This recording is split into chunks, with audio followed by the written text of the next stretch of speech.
ओम नमः शिवाय। दोस्तों, आज मैं आप लोगों के समक्ष शिव और सती की कथा प्रस्तुत कर रही हूँ। हमारे धर्म शास्त्रों में भगवान शिव और देवी सती के प्रेम के बारे में काफ़ी विस्तार से वर्णन किया गया है। भगवान शिव को देवी सती के बिना शव की संज्ञा दी जाती है, मतलब सती के बिना शिव अधूरे हैं। सती को शिव की अर्धांगिनी यानी कि आधा अंग भी इसी कारण से कहा जाता है। पुराणों में राजा दक्ष की दो पत्नियों का जिक्र किया गया है, प्रसूति और वीराणी। प्रसूति से राजा दक्ष की 24 पुत्रियां थीं और वीराणी से 60 कन्याएं थीं। इस तरह राजा की कुल 84 कन्याएं थीं। सभी कन्याएं विशेष गुण और प्रतिभा से संपन्न थीं। फिर भी राजा दक्ष पूरी तरह से संतुष्ट नहीं थे। वह एक ऐसी पुत्री चाहते थे जो शक्ति का रूप हो और तीनों लोकों पर जीत हासिल करने वाली हो। इसी पुत्री की कामना से प्रजापति दक्ष ने दिन रात भगवती को प्रसन्न करने के लिए तपस्या करना शुरू कर दिया। दक्ष की तपस्या से प्रसन्न होकर माँ भगवती ने दक्ष के घर में सती के रूप में जन्म लिया, जो आद्य शक्ति का ही एक रूप है। आखिर क्यों इतनी अनोखी है शिव सती की प्रेम कहानी? जानने के लिए एक नजर डालिए इन बिंदुओं पर। सती रूप में जन्मी मां भगवती प्रजापति दक्ष की सभी पुत्रियों में सबसे अनोखी थी। जैसे जैसे सती अपनी बाल्यावस्था को पीछे छोड़कर अपनी युवा अवस्था में बढ़ रही थी, तो दक्ष को सती के विवाह की चिंता सताने लगी।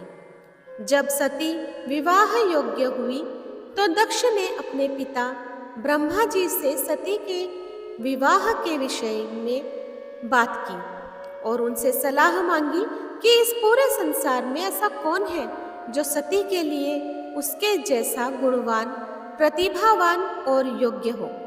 दक्ष की बात सुनने के बाद ब्रह्मा जी ने दक्ष को भगवान शिव के बारे में बताया।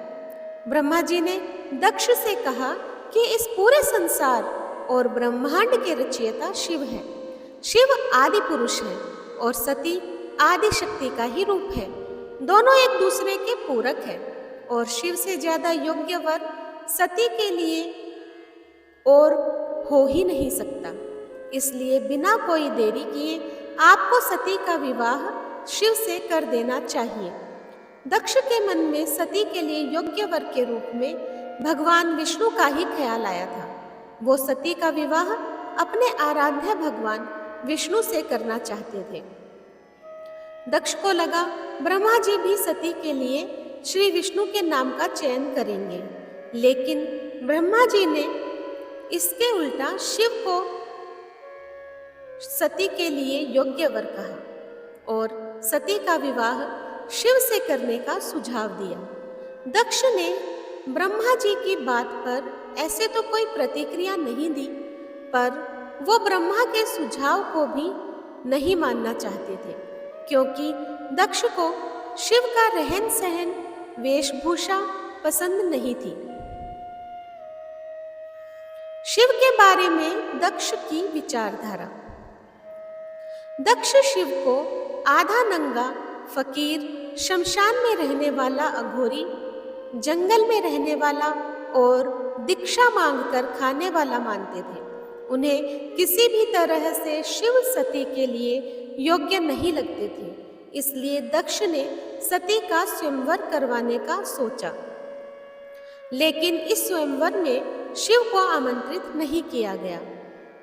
स्वयंवर में संसार के हर कोने से प्रतिभा संपन्न राजा महाराजाओं ने हिस्सा लिया, लेकिन सती जो शिव से मन ही मन प्रेम करती थी और शिव को अपना सब कुछ मान चुकी थी।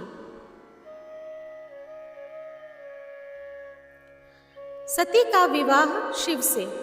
देवी सती ने स्वयंवर में किसी और की तरफ ध्यान न देकर स्वयंवर में रखी भगवान शिव की मूर्ति को ही वरमाला पहनाकर शिव को अपने पति के रूप में वरण कर लिया, जिसके बाद भगवान शिव वहां प्रकट हुए और देवी सती को अपनी पत्नी के रूप में स्वीकार कर लिया। स्वयंवर में आए सारे देवता और अतिथियों ने पूरे विधि विधान से सती और शिव का विवाह संपन्न कराया। विवाह संपन्न होने के बाद शिव सती को लेकर अपने आवास कैलाश चले गए। प्रजापति दक्ष को यह सब अपना अपमान लगा, इसलिए दक्ष ने अपने अपमान का बदला लेने की ठान ली। अपने अपमान का बदला लेने के उद्देश्य से प्रजापति दक्ष ने एक बड़े यज्ञ का आयोजन किया, जिसमें समस्त देवतागण और मुख्य लोगों को आमंत्रित किया गया। लेकिन सती को इस आयोजन की कोई सूचना भी नहीं दी गई। फिर भी सती इस यज्ञ में जाने की जिद करने लगी। बहुत समझाने के बाद भी देवी सती ने शिव की बात नहीं मानी और यज्ञ में पहुंच गई। सती के बिन बुलाए आने पर दक्ष ने सती का अपमान तो किया ही, लेकिन जब दक्ष ने शिव का अपमान किया तो सती को क्रोध आ गया। यज्ञ में उपस्थित सभी ने देवी सती का क्रोध देखा। सती का क्रोध इतना बढ़ा कि सती ने अपने पत्नी धर्म को बचाने के लिए सती ने यज्ञ की अग्नि कुंड में अपने प्राणों की आहुति दे दी। जब यह सूचना भगवान शिव तक पहुंची तो वह बहुत गुस्से में आ गए। शिव का गुस्सा इतना बढ़ा कि उन्होंने अपने एक रूप वीरभद्र को दक्ष का वध करने के लिए भेज दिया। जैसे ही यह बात दक्ष के कानों में पड़ी, वह अपने प्राणों की रक्षा के लिए यहाँ वहाँ भागने लगे और समस्त देवताओं से सहायता मांगने लगे। पर वीरभद्र के क्रोध को शांत कराना किसी के भी वश की बात नहीं थी।